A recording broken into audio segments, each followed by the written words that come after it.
मैं इस बार लखनऊ गया था तो मैंने उनसे अनुरोध किया कि माननीय महाराज जी, आप चूँकि आपका जन्म स्थान यहीं है, मैंने कहा आप हिसाब किताब की बात मत करिए। और उनके अधिकारियों से भी कहा, जब बैठक शुरू हुई तो उनके अधिकारीगण जो है तमाम तरह की बातें ले आए कि इसमें ऐसा नहीं हो सकता, उसमें ऐसा नहीं हो सकता, आपके यहाँ से जवाब नहीं आया है। तो मेरे साथ हमारे यहाँ के भी अधिकारीगण थे, वो कुछ बोलते, मैं कुछ बोलने लगा तो योगी जी ने कहा कि नहीं आप मत बोलिए। तो वो खुद ही बोलने लगे और उन्होंने कहा कि भाई जब इन्होंने सारे काम पूरे कर लिए हैं तो आप इसका निस्तारण करिए। और मैं बचपन से ये सोचता रहता था, करीब जब मैं छोटा था, कि कैसे अधिक से अधिक जल विद्युत का जो हमारे यहाँ पर एक विशाल क्षेत्र है, मैं कहूँ कि अनंत क्षेत्र है। और जैसा अभी मंत्री जी कह रहे थे, बड़ी अच्छी बात, फौजी हैं लेकिन बात बड़ी सही करते हैं। तो इन्होंने ये कहा कि हम 20,000 मेगावाट बिजली को पैदा कर सकते हैं। तो आप सोच लीजिए कि अगर 20,000 बिजली का मेगावाट हमने जो उत्पादन शुरू कर दिया तो हम कहाँ से कहाँ पहुँच जाएंगे, जमीन से आसमान पर पहुँच जाएंगे। अभी हमारा इस क्षेत्र में काफ़ी काम किया जाना बाकी है। अभी पिछले दिनों भारत सरकार के मंत्री आए थे, श्री RK सिंह जी, तो उनके समक्ष भी मैंने कुछ बातें रखी थी। टिहरी के जो फेज़ 1, फेज़ 2 और कोटेश्वर, तीनों को मिलाकर लगभग 2400 मेगावाट, पहले फेज में 1000 मेगावाट, दूसरे फेज में 1000 मेगावाट और कोटेश्वर में 400 मेगावाट।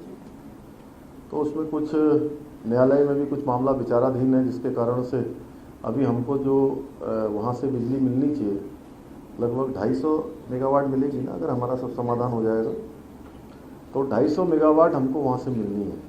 मैंने भारत सरकार के मंत्री जी से भी अनुरोध किया है कि क्योंकि हमारा उस पर अधिकार बनता है वो हमको दिलवा दिया जाए।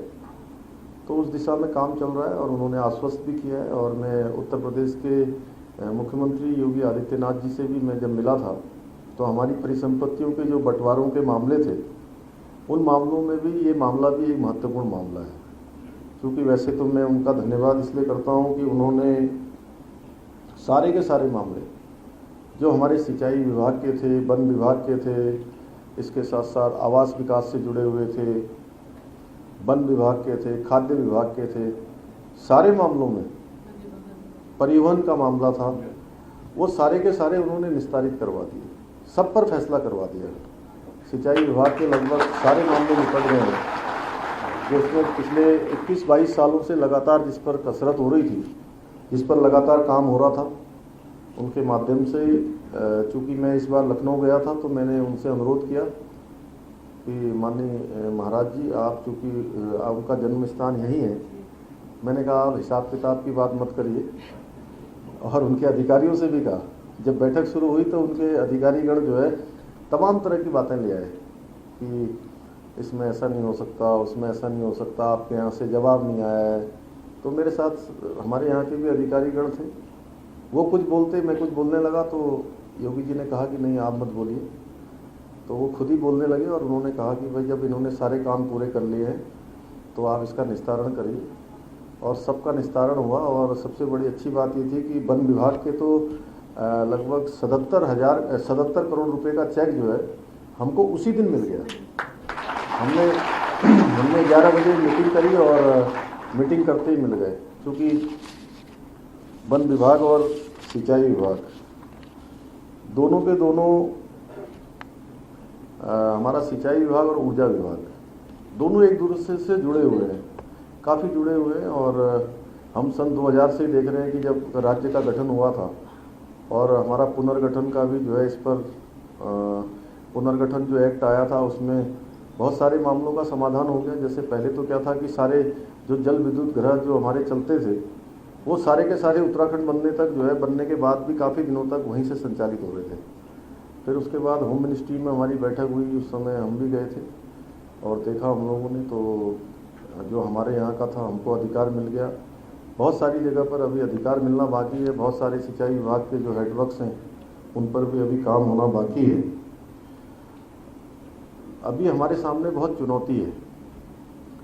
आप लोगों के सामने, क्योंकि पावर कारपोरेशन, ट्रांसमिशन, ये तो हमारा लाइनों को बनाना और विद्युत की सप्लाई करना आप सब लोगों का मुख्य काम है, लेकिन इसके साथ साथ हमारे सिंगल जी यहाँ बैठे हैं और आप तो हैं इसकी सर्वे जल विद्युत में, इसमें हमारी बहुत संभावनाएं हैं। और हमारे राज्य का जो गठन हुआ था तो उस समय गठन के समय से ही जो सबसे बड़ी हमारी एक आधारभूत संरचना जिसको हमने आधार स्तंभ माना था, उसमें ऊर्जा का बहुत बड़ा काम है।